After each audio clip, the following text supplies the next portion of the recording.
ఒక్కసారి మీరు గుర్తు చేసుకోండి.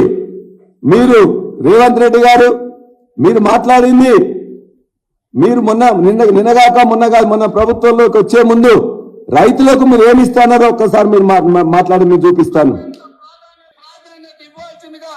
మీడియా మిత్రులను కోరుకుంటూ, ఈ తెలంగాణ రాష్ట్రంలో అత్యధికంగా రైతులు పండిస్తున్న పంట వరి ధాన్యం. ఇవాళ వరికి కనీస మద్దతు ధర 1960 రూపాయలు ఉంది.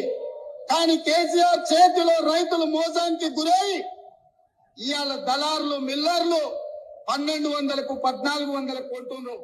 కాబట్టి 1960 రూపాయలున్న వరి కనీస మద్దతు ధరకు మించి 2500తో ఒట్లు కొనే బాధ్యత,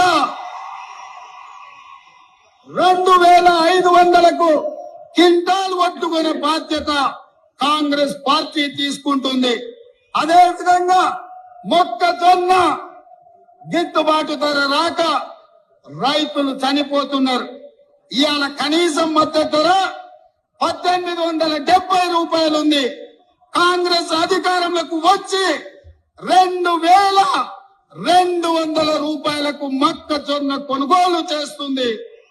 ఈ రైతులు పండించిన పంట మీకు గిట్టుబాటు ధర ఇచ్చి లాభసాటి ఇచ్చి ఇవాళ 1 ఎకరం ఒట్లేస్తే 30 క్వింటాలు వస్తుంది.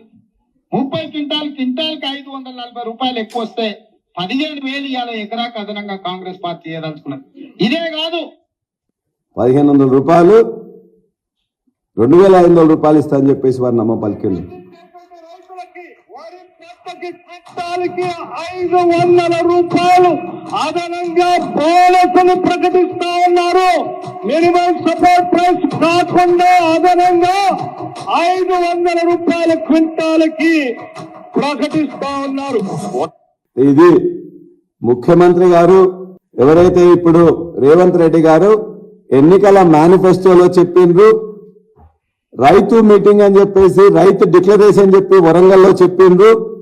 ఇవాళ ఫైనాన్స్ మినిస్టర్ గా ఉన్న బట్టి విక్రమార్క గారు చెప్పిండ్రు.